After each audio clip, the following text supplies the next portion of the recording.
Bienvenue sur Africa 24 pour cette nouvelle édition du QG Weekend. Au sommaire, la transition en marche au Burkina Faso.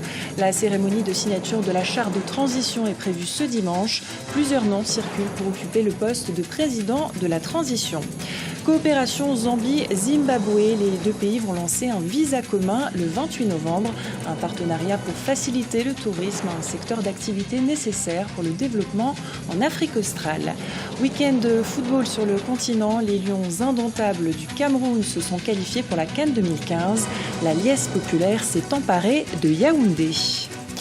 Au Burkina Faso, c'est ce dimanche que la charte de la transition doit être officiellement signée à Ouagadougou.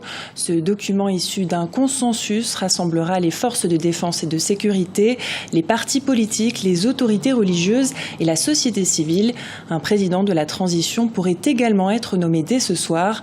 Plusieurs noms de personnalités circulent, comme nous l'explique Marina Vanier. Qui sera le président de la transition au Burkina Faso? Alors que la charte de la transition devrait être signée ce dimanche, les prédictions sur l'élu vont bon train. Si pour certains, Monseigneur Paul Ouedraogo, l'archevêque de la deuxième ville du pays Bobo-Dioulasso, est l'homme de la situation, d'autres misent sur les journalistes Chérif Sy et Newton Ahmed Bari, farouches opposants de l'ancien pouvoir. Pour l'heure, tout semble présager de la bonne issue de la désignation par le collège électoral composé de 23 membres. L'intervention de l'organisation sous-régionale qu'est la CEDEAO a été très très bénéfique. Pour une fois, nous voyons en Afrique où on ne laisse pas les choses traîner. Il y a eu une intervention rapide de la CEDEAO qui a permis d'apaiser les choses. Par la suite, il y a le point du peuple, si vous voulez, burkinabé, qui est en train de nous démontrer une certaine maturité, un pragmatisme politique qui feront en sorte que, en faisant, participer l'ensemble de la société burkinabé, on arrive à une solution qui soit relativement acceptable par tout le monde et qui va éviter au pays de tomber dans le chaos. Après un report d'une journée pour des raisons techniques et logistiques, la charte de la transition sera signée à Ouagadougou par les forces de défense et de sécurité, les partis politiques, les autorités religieuses et la société civile. Une obligation pour enclencher rapidement le processus de paix dans le pays. C'est une nécessité et un impératif pour le Burkina, dans la mesure où nous savons très bien que le Burkina a joué un rôle relativement important tous ces derniers temps dans les crises de l'Afrique de l'Ouest. Il convient de garder, cette image-là positive du pays, dans un premier temps. Ensuite, conserver la paix interne du pays sur le plan politique et ensuite sur le plan économique. Le président de la transition aura la charge de gérer le Burkina Faso pendant 1 an, tout en organisant les élections en novembre 2015. Sa tâche s'achèvera après la tenue des scrutins présidentiels et législatifs auxquels il ne pourra participer.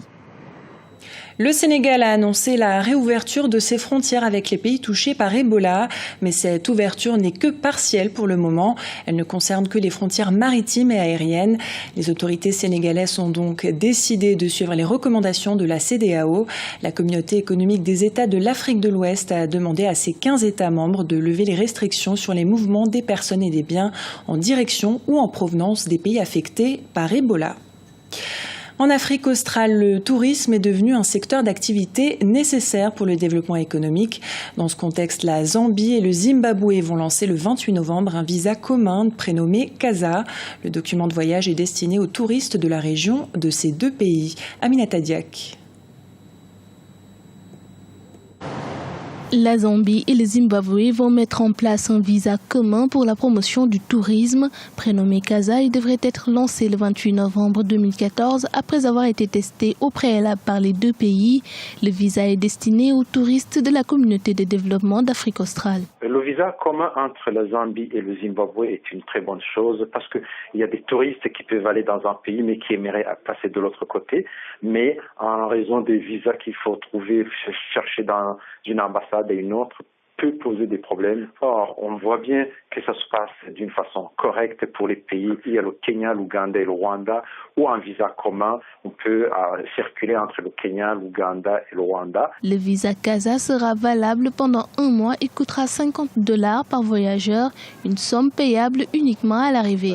Ce n'est pas au niveau de la rentabilité, au niveau des recettes de ces visas qui comptent, mais c'est surtout au niveau de tout ce qui est économique, ce qui est rentré au niveau du tourisme. Ça peut encourager le tourisme. Le tourisme est commun entre les deux pays. Il peut y avoir d'autres fonds, d'autres touristes qui arrivent, éventuellement venant d'autres pays. C'est une très bonne chose pour la sous-région et éventuellement pour la SADC. Le secteur du tourisme occupe une place essentielle dans l'économie de la région. Après sa mise en service, le visa CASA devrait être étendu aux pays frontaliers, à savoir l'Angola, le Botswana et la Namibie. Dans l'actualité sportive de ce week-end, la 5e journée des éliminatoires de la CAN 2015 a livré son lot de nouveaux qualifiés. La compétition se jouera en janvier-février 2015 en Guinée équatoriale.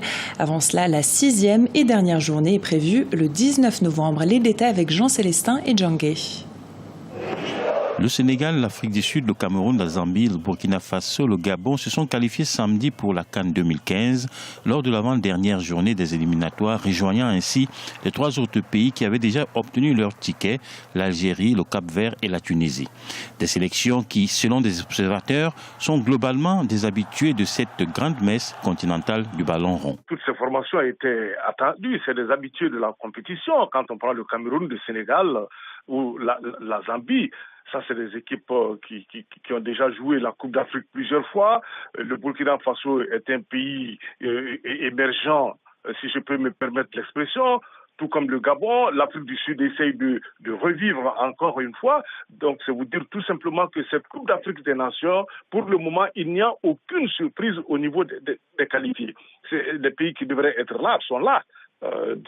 Donc, nous espérons vivre une grande CAN cette fois-ci. En plus des nations qui ont obtenu leur billet pour la qualification de la CAN 2015, il faut ajouter le pays organisateur, la Guinée équatoriale, un pays qui a déjà abrité cette compétition par le passé. La Guinée équatoriale a déjà organisé 2 Coupes d'Afrique des Nations, à savoir la Coupe d'Afrique des Nations masculine et féminine. Donc, il faut dire tout simplement que la CAF doit être indulgente vis-à-vis de l'organisation de cette CAN par rapport au pays organisateur qui a accepté seulement à 2 petits mois, n'est-ce pas, d'organiser cette compétition. Alors, je vais vous dire simplement que cette Coupe d'Afrique va être une très grande Coupe d'Afrique parce qu'il y a des habitués de la compétition qui sont là, qui savent ce qu'il faut faire, ce qu'il ne faut pas faire, qui vont comprendre ce qui a eu lieu, tout ce qui a eu lieu autour de cette compétition. La Guinée équatoriale avec sa grande volonté et ses moyens, et la CAF avec son savoir-faire. C'est dire tout simplement, encore une fois, que nous allons assister, l'Afrique va montrer son savoir-faire et son indulgence par rapport à cette CAN. Avant même la dernière journée des éliminatoires qui se disputera ce mercredi 19 novembre, la CAN 2015 en Guinée équatoriale du 17 janvier au 8 février s'annonce déjà palpitante. La qualification du Cameroun était attendue par tout un pays après les échecs de 2012 et 2013. Ce samedi, les Lions indomptables ont battu la République démocratique du Congo 1-0 dans un match très serré à Yaoundé, correspondance de Narcisse Doumbé. Après 2 échecs successifs en 2012 et 2013, le Cameroun se qualifie pour la prochaine phase finale de la Coupe d'Afrique des Nations de football. Les Lions indomptables ont décroché leur ticket ce samedi à Yaoundé face au Simba de la République démocratique du Congo. C'est l'attaquant du FC Porto, Vincent Aboubakar, qui délivre tout un pays en inscrivant l'unique but du match à la 71e minute. Son 4e dans ces éliminatoires de la CAN. C'est une victoire de la solidarité des joueurs et ensemble avec le staff. Parce que c'est vrai, c'était très très difficile. Il y avait beaucoup de problèmes. Mais sur le terrain et entre nous, on a travaillé très sérieux. Après une décevante Coupe du Monde au Brésil en juin dernier, cette qualification vient sceller la réconciliation entre les Lions indomptables et leur public. Et ici, personne ne souhaite voir ressurgir certains démons du passé. Ce que nous attendons de cette équipe, c'est d'abord de la maintenir comme elle est là. Il ne faut pas que les politiciens s'initient à cette équipe. Il faudrait qu'on laisse l'encadrement technique faire exactement son travail et choisir les éléments qu'il faut pour qu'on continue dans le bon sens d'améliorer nos performances avec cette équipe nationale qui a été en reconstruction. Dans le camp congolais, cette défaite n'est pas synonyme d'élimination. On y croit. Après, je veux dire, comme vous l'avez dit, les chances sont réduites. Vous savez que c'était un match super important aujourd'hui. Mais moi, j'y crois encore. Il y a deux possibilités. Il y a une possibilité où le Cameroun va gagner en Côte d'Ivoire. Et nous gagnons contre la Sierra Leone et nous passons deuxième. Et il y a toujours la possibilité du meilleur troisième. Dans ce groupe D, la Côte d'Ivoire, grâce à sa victoire 5 buts contre 1 face à la Sierra Leone, prend une sérieuse option pour la qualification. Mercredi prochain, la 6e et dernière journée permettra de connaître l'ensemble des 15 nations qualifiées issues de ces éliminatoires. Elles rejoindront la Guinée équatoriale, nouveau pays organisateur après le désistement du Maroc. Ce journal a été réalisé par l'ensemble de la rédaction. Nous vous remercions pour votre fidélité. Dans un instant, une nouvelle édition de l'actualité sur Africa 24.